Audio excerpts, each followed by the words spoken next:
Shalom saudaraku yang dikasihi Tuhan, salam jumpa kembali bersama saya Billy di dalam program pendalaman Alkitab yang seperti biasa hadir setiap hari Jumat malam pada pukul 19 waktu Indonesia Barat. Apa kabar saudara di kesempatan kali ini? Saya berharap saudara ada dalam keadaan sehat dan diberkati oleh Tuhan kita Yesus Kristus. Pekan ini kita mau membahas satu topik yang menarik mengenai persoalan hari Sabat.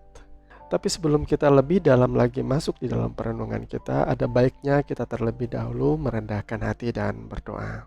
Bapa, di dalam nama Tuhan Yesus Kristus, Bapa yang berdaulat dan berkuasa penuh atas segala sesuatu, kami bersyukur Tuhan oleh karena kasih dan penyertaan Tuhan.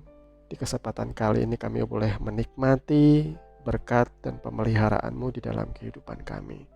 Kami percaya semuanya itu semata oleh karena kebaikan dan kemurahan-Mu Tuhan. Pada saat ini ya Tuhan, kami mau mendengarkan kebenaran firman-Mu. Kami percaya Tuhan mengurapi dan memimpin kami oleh kuasa Roh Kudus. Tolong kami Tuhan supaya kami dapat mengerti apa yang menjadi maksud dan kehendak Tuhan bagi kami. Di dalam nama Tuhan Yesus Kristus kami berdoa dan mengucap syukur. Haleluya. Amin. Nah, ada sebuah pertanyaan yang terus-menerus ditanyakan oleh kebanyakan orang di luar sana bagi orang Kristen. Orang Kristen kok beribadah pada hari Minggu? Bukankah harusnya orang Kristen itu beribadahnya pada hari Sabtu?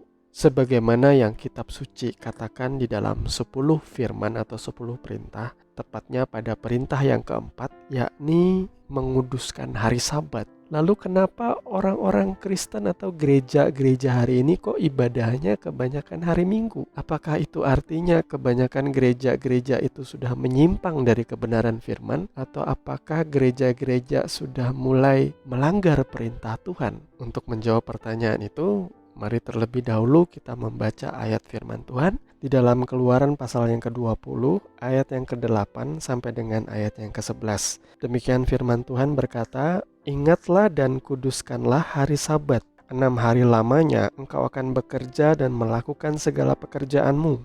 Tetapi hari ke-7 adalah hari Sabat Tuhan Allahmu. Maka jangan melakukan sesuatu pekerjaan, engkau atau anakmu laki-laki, atau anakmu perempuan, atau hambamu laki-laki, atau hambamu perempuan, atau hewanmu, atau orang asing yang di tempat kediamanmu. Sebab 6 hari lamanya Tuhan menjadikan langit dan bumi, laut dan segala isinya, dan ia berhenti pada hari ke-7.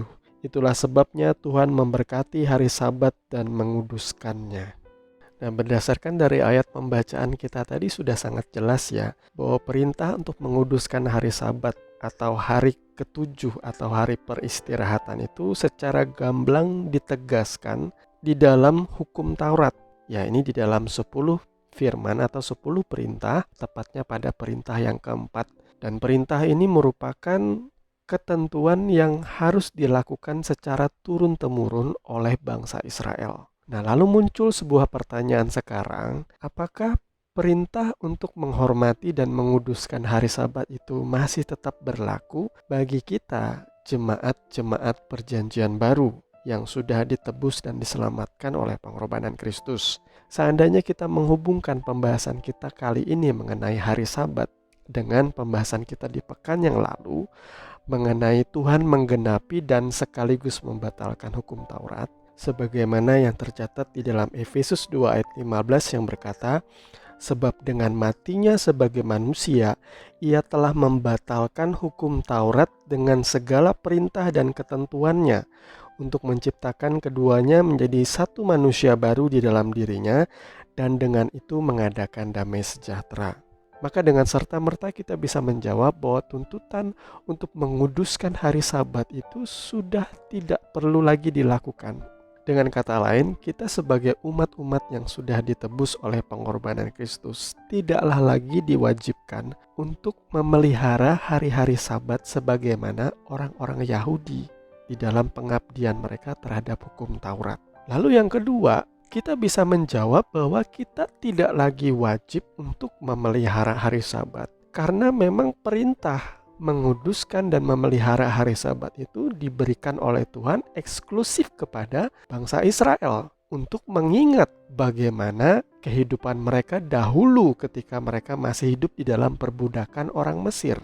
Mari kita membaca ayat firman Tuhan di dalam Keluaran pasal 31 ayat 12 sampai dengan ayatnya yang ke-17 dengan perikop peringatan untuk menguduskan hari Sabat. Berfirmanlah Tuhan kepada Musa, katakanlah kepada orang Israel demikian, akan tetapi hari-hari Sabatku harus kamu pelihara, sebab itulah peringatan antara aku dan kamu turun-temurun, sehingga kamu mengetahui bahwa akulah Tuhan yang menguduskan kamu. Haruslah kamu pelihara hari Sabat, sebab itulah hari kudus bagimu. Siapa yang melanggar kekudusan hari Sabat itu, pastilah ia dihukum mati.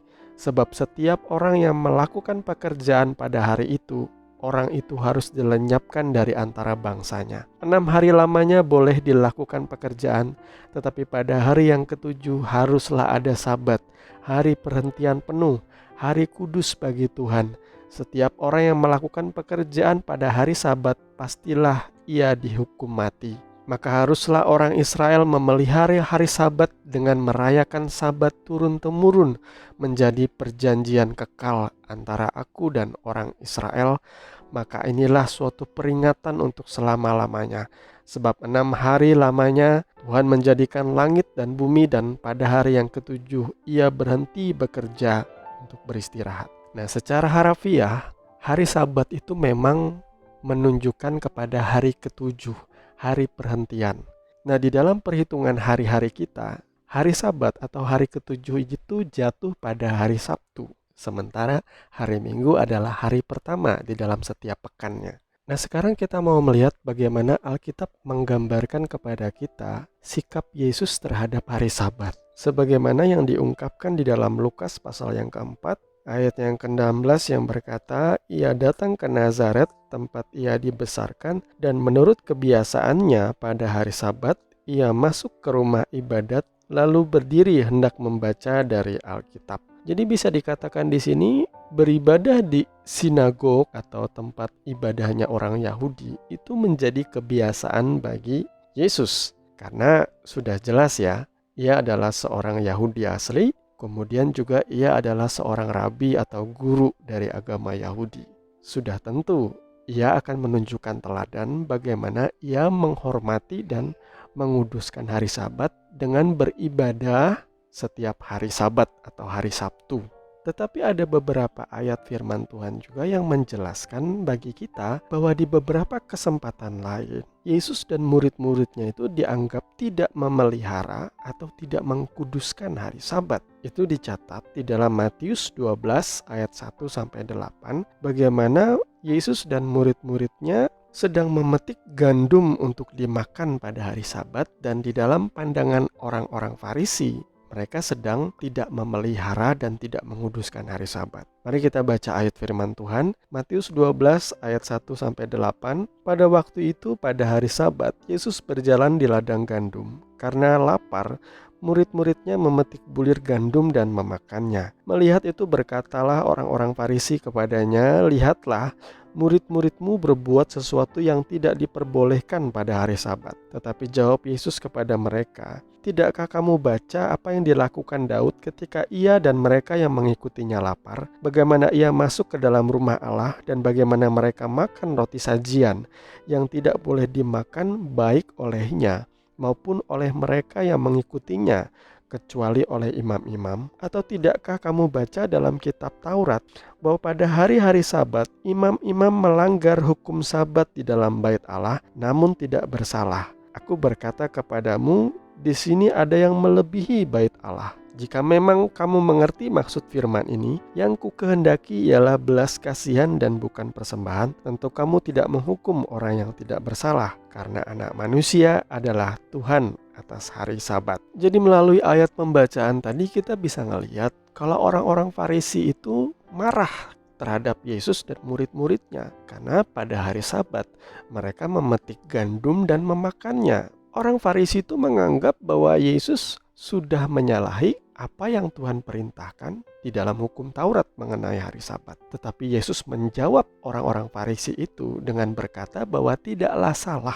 untuk makan pada hari Sabat dengan cara memetik gandum dan memakannya pada waktu itu karena alasan lapar. Yesus memberikan perumpamaan mengenai Raja Daud, dan itu memang tercatat di dalam kitab suci kita. Bagaimana pada waktu itu Raja Daud masuk ke dalam rumah Tuhan dan meminta roti kepada para imam. Sementara roti yang tersedia itu hanyalah roti kudus. Artinya roti itu tidak boleh dimakan oleh orang-orang biasa, hanya diperuntukkan bagi para imam. Tetapi karena alasan lapar, maka imam-imam itu mengizinkan Daud dan pengikut-pengikutnya untuk memakan roti kudus itu. Nah, ayat inilah yang dijadikan Tuhan Yesus sebagai dasar ia berargumen dengan orang-orang Farisi. Kemudian juga ada ayat mengenai Yesus menyembuhkan orang pada hari Sabat, yakni di dalam Matius pasal 12 ayat yang ke-9 sampai 14 yang berkata, setelah pergi dari sana, Yesus masuk ke rumah ibadat mereka. Di situ ada seorang yang mati sebelah tangannya. Mereka bertanya kepadanya, bolehkah menyembuhkan orang pada hari Sabat? Maksud mereka ialah supaya dapat mempersalahkan dia. Tetapi Yesus berkata kepada mereka, jika seorang dari antara kamu mempunyai seekor domba dan domba itu terjatuh ke dalam lubang pada hari Sabat, tidakkah ia akan menangkapnya dan mengeluarkannya? Bukankah manusia jauh lebih berharga daripada domba? Karena itu boleh berbuat baik pada hari Sabat. Lalu kata Yesus kepada orang itu, ulurkanlah tanganmu, dan ia mengulurkannya. Maka pulihlah tangannya itu dan menjadi sehat seperti tangannya yang lain. Lalu keluarlah orang-orang Farisi itu dan bersekongkol untuk membunuh dia. Dan juga di dalam Lukas pasal 13 ayat 10 sampai 14 berkata, pada suatu kali Yesus sedang mengajar dalam salah satu rumah ibadat pada hari Sabat. Di situ ada seorang perempuan yang telah 18 tahun dirasuk roh, sehingga ia sakit sampai bungkuk punggungnya dan tidak dapat berdiri lagi dengan tegak. Ketika Yesus melihat perempuan itu, ia memanggil dia dan berkata kepadanya, hai ibu, penyakitmu telah sembuh. Lalu ia meletakkan tangannya atas perempuan itu, dan seketika itu juga berdirilah perempuan itu dan memuliakan Allah. Tetapi kepala rumah ibadat gusar karena Yesus menyembuhkan orang pada hari Sabat. Lalu ia berkata kepada orang banyak, ada 6 hari untuk bekerja. Karena itu datanglah pada salah satu hari itu untuk disembuhkan, dan jangan pada hari Sabat.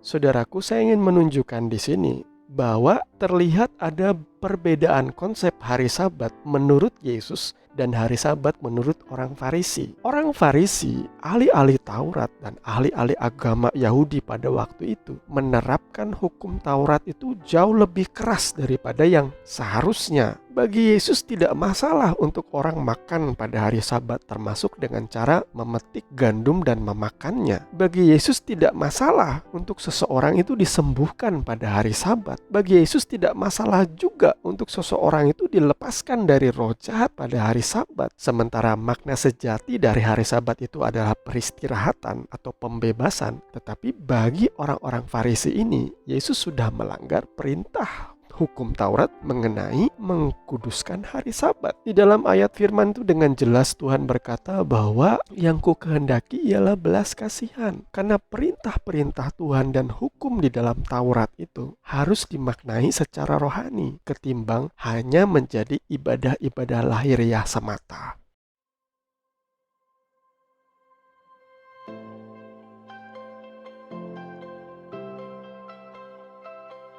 Nah, saudaraku, sampai di sini pembahasan kita.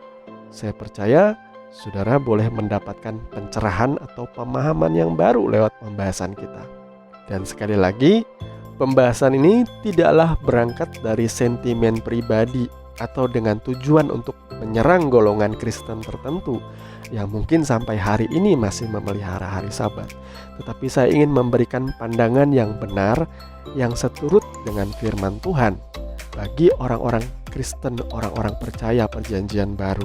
Saya berdoa saudara boleh mengerti dan Roh Kudus menuntun saudara hari demi hari di dalam seluruh kebenaran. Kita akan bertemu lagi di next episode dari program Pendalaman Alkitab yang hadir setiap hari Jumat malam pada pukul 19 waktu Indonesia Barat. Dan biarlah kasih karunia Tuhan Yesus Kristus senantiasa melimpah di dalam kehidupan saudara semua. Sampai ketemu. Tuhan Yesus memberkati saudara dan Shalom.